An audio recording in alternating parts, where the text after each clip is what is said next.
There's a version of you that never sleeps in, never skips training, never wastes time. There's a version of you who never fails. It is waiting for you. Genuinely ask yourself a question, you at home. If you had done those things for the last 2 years, you never skipped a training, you never wasted time, you never scrolled TikTok, you never sat aimlessly on the internet typing in garbage, never played video games, you never wasted time. You never skipped training. You were training every single day. You never slept in. You were never lazy. There's this version of you. Imagine the person you would be. Genuinely imagine what you would look like. Imagine where you would live. Imagine the car you would drive. Imagine how much your woman would respect you. Imagine the love you would see in her eyes when she looks at you with adoration like a king.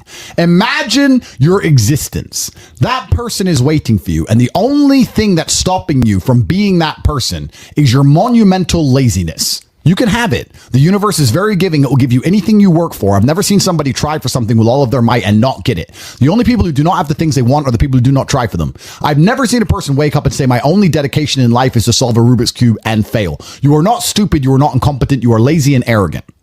It's extremely important you understand that that person is waiting for you and you are declining that version of yourself. In the multiverse, in the many different versions of the universe that exist, there is a version of you that does those exact things. And he is a greater person than you can even fathom. You can transform yourself into that guy. You can be a top G. That's exactly what I did. I knew who I was going to have to end up being before I became that person. My brother and I are not from rich families. We are not from advantaged beginnings. But I knew I had to be a big, strong, fighting billionaire. That's what I knew I had to be.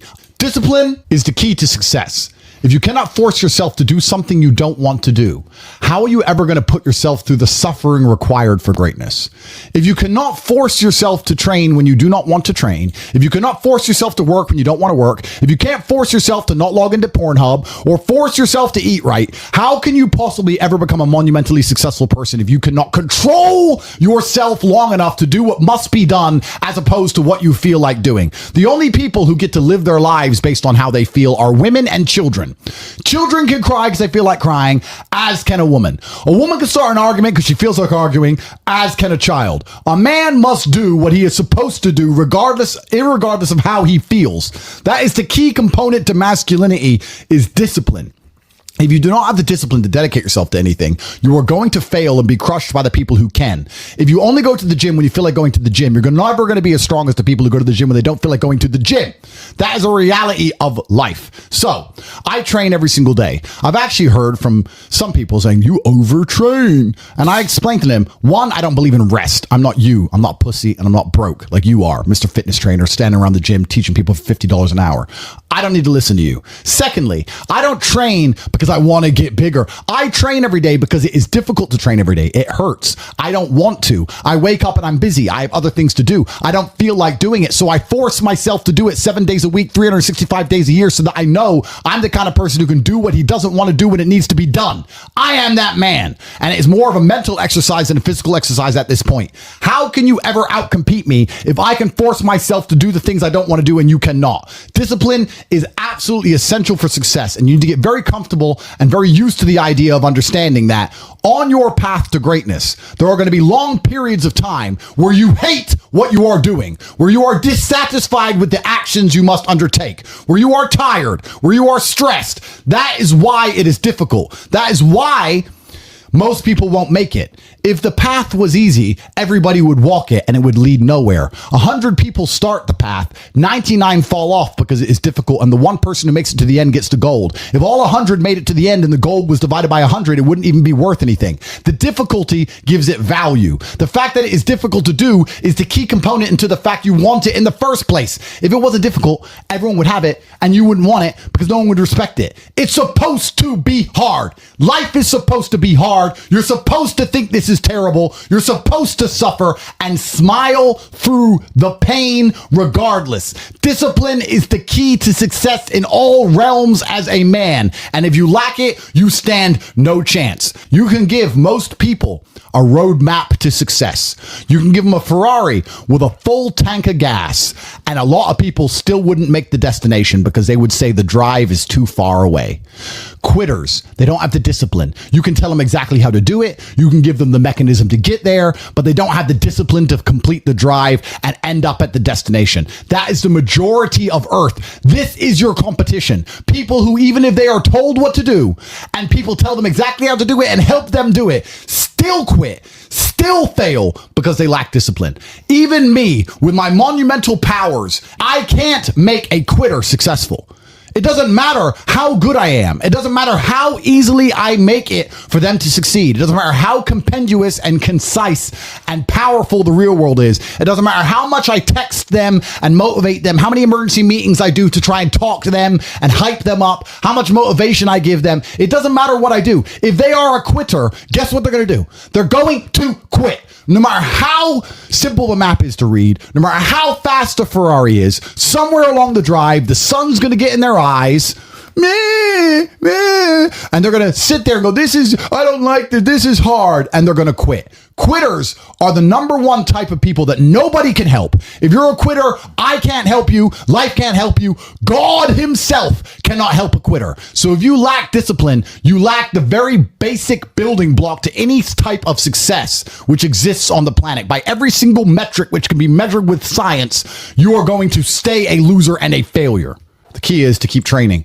If you train hard every single day, you don't have to worry about a little bit of vitamin C. It's true.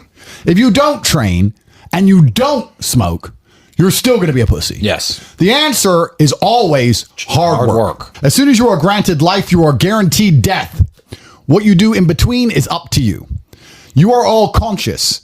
That could end tomorrow. That could end in 100 years. But the time between the beginning of your consciousness and the end of it is completely up to you. Training is never the wrong decision. If you're in jail, you should train. If you are free, you should train. If you are rich, you should train. If you are poor, you should train. If you smoke, you should train. If you don't smoke, you should train. If you drink, you should train. If you don't drink, you should train. You cannot escape that hard work is always the correct decision. There is no time in any scenario when working hard is going to be the wrong answer. You should always try your very best in all things. I will smoke 10 cigars a day and beat the shit out of you because I train harder than you can possibly fathom. Pain is an extremely important part of the equation. Pain is the elixir of success. When people say this bad thing happened to me and I'm suffering, I say good. It is pain which is required. It's one of the elements in the chemical reaction. If a chemical reaction requires 5 particular distinct compounds and you have 4 and you're missing 1, it simply doesn't work. Pain for a man is one of the most important elements in becoming successful. Batman is Batman because they killed his parents. If they did not kill his parents, he would not be Batman. You're supposed to suffer. You're supposed to take that pain. The worst thing that can happen to you as a man is you live a life with no pain in it. To be born into a rich family and have a nice, easy life and be given money and you don't have to go to the gym and not have to train because you have bodyguards and sit around like a fuck up. You're going to be miserable and unhappy and a drug addict buying prostitutes. You're only going to have women who adore you. You're only going to feel confident in yourself and feel happy when you've been through hell and come out the other side. The pain is required. And you'll often notice that people who are better than you are people who have suffered more than you have suffered. So the person who is waiting for you, he requires your motivation. It also requires huge amounts of pain. So when bad things happen to you, do not sit at home and lament. Do not feel sorry for yourself. Instead, look in the mirror and say, thank you, God, for giving me one of the ingredients that is needed for the chemical concoction that is going to turn me into a superhero. Because pain is an extremely important one. In fact, it's one of the most important ones for a man. Everything is war. All of it. Sitting in the commute without losing your patience is war. Trying to find a way to escape your slave job is war. Keeping your wife happy and your children inspired is war. Training to become stronger than before is war. It is all war, and it cannot be avoided. And I'll tell you why it's war. Because war is 2 opposing sides trying to achieve the same goal. 2 opposing sides want the same land or the same influence over X land. And the car you want, the Ferrari, you're not the only person who wants it. The reason it's so expensive is because others people want it. The girl you want, the beautiful woman, everyone wants her. It is war. It is competition. Everything about life as a man is war. It is conflict because you are competing against the other men who want it the same, which is why discipline is such an important thing, which is why you must take the pain and add it to the concoction to become as formidable as possible. Life is war. This idea that you can go through life as a man and avoid war is probably the biggest mistake that most men make, because it is impossible for you to achieve anything significant without war. Running a business is war. Running a hotel, running a restaurant, running an online company, it's war. Training is war. Life as a man is war. You need to wake up and view it exactly as what it is. Everything I want, other people want. Everything I desire, other men are trying to get. This is a war, and I must outcompete them.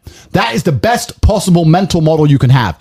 Even in jail, it was a war for who could stay most calm, a war who could control their mind the best, a war for who could suffer the least.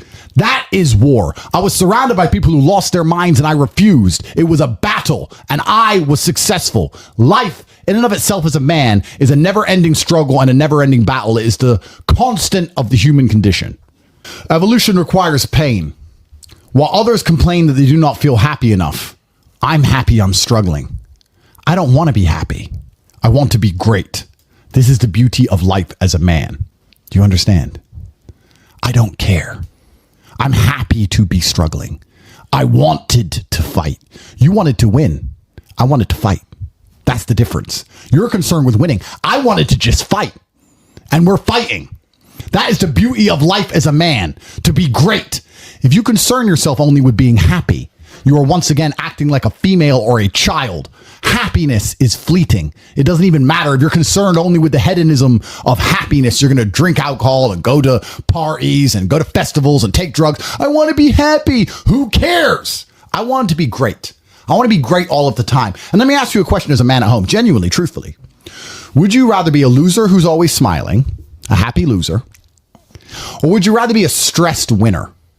Because I'll tell you something about winners. Most of them are stressed. We are stressed. We're stressed.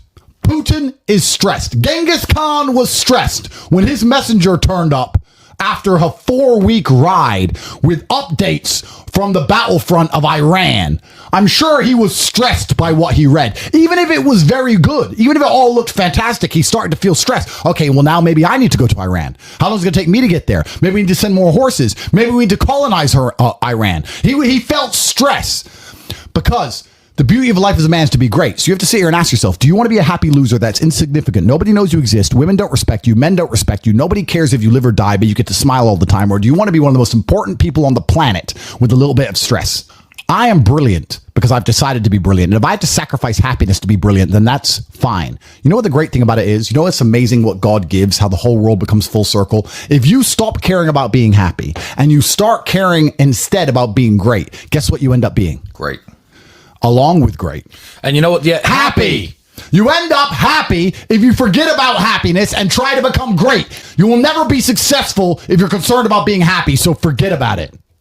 I like to consider myself a wise old man, and I'm trying my best to encourage and instigate a revolution amongst the youth where men take absolute self-accountability and they believe in themselves and they take responsibility for absolutely everything.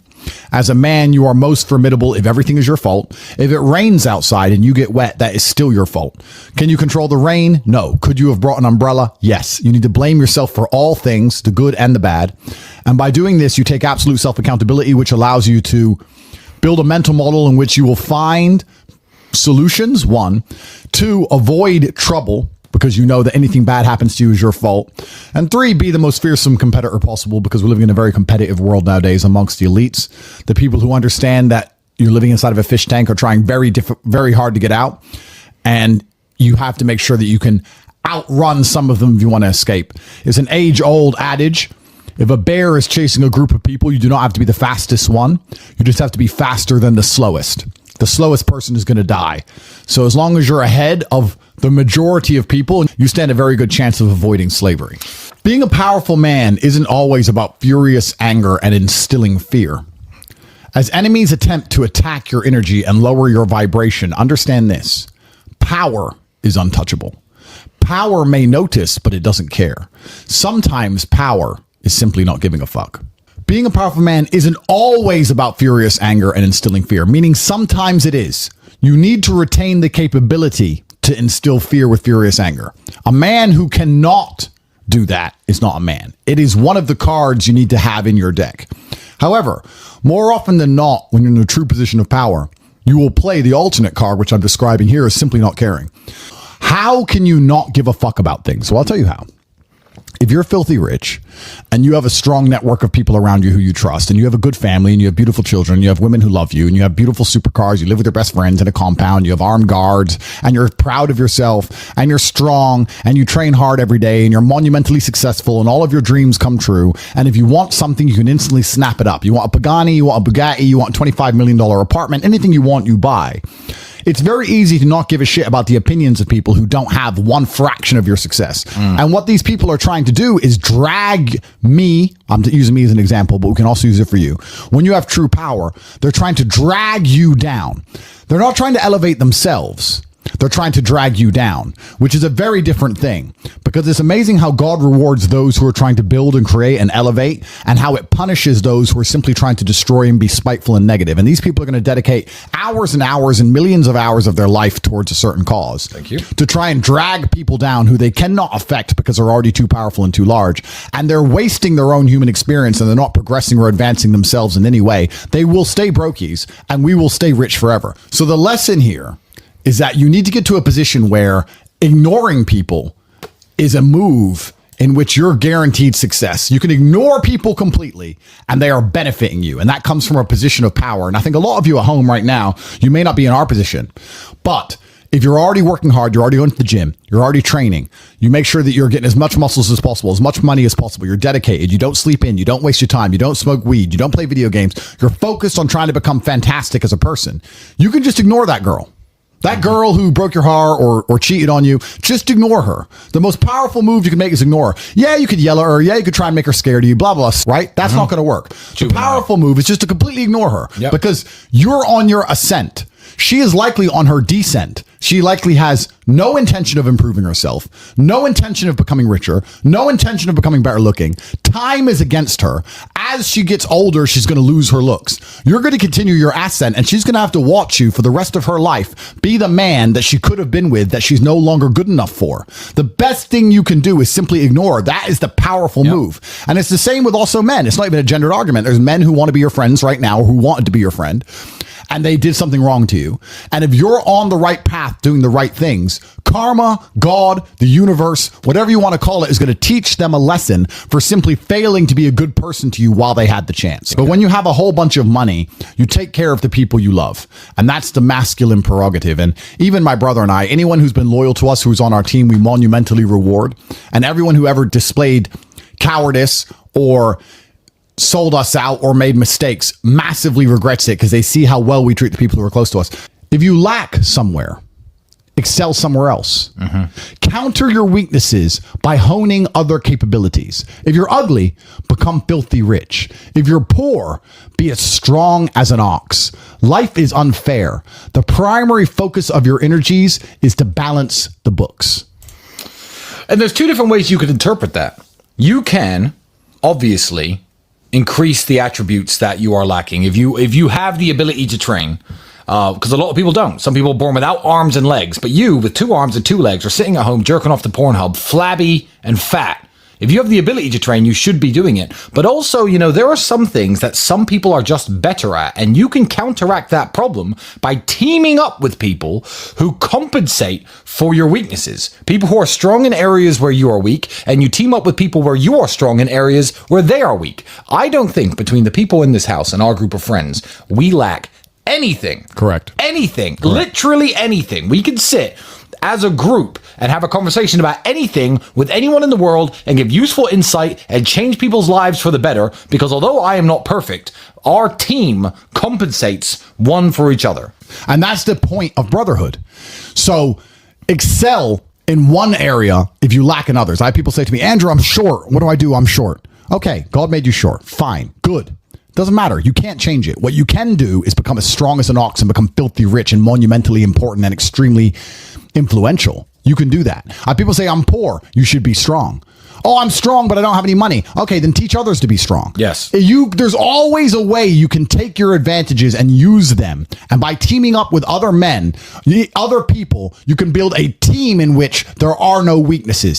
So if you have a disadvantage, you also have somewhere God has given you a distinct advantage over others. And it is your duty to excel in that realm. It is your duty to become so monumentally influential and powerful within that specific criteria in which you have the capability to be brilliant, that your weaknesses no longer appear because they can be simply overshadowed by your network or overshadowed by your absolute competence. By constructing the correct mindset, you can be in the exact same scenario you're currently in, living the exact same life with a different mental model in which you view the world, and you will not only feel more powerful, you will be more powerful, you'll achieve more amazing things, you will be greater, you will be happier with the same car, the same woman, the same house, the same income, the same everything, but your mind changes the lens in which you view the world. Lenses change things. Rose tinted glasses, perhaps dark glasses. You can put glasses on, change the lens, and you can view the world differently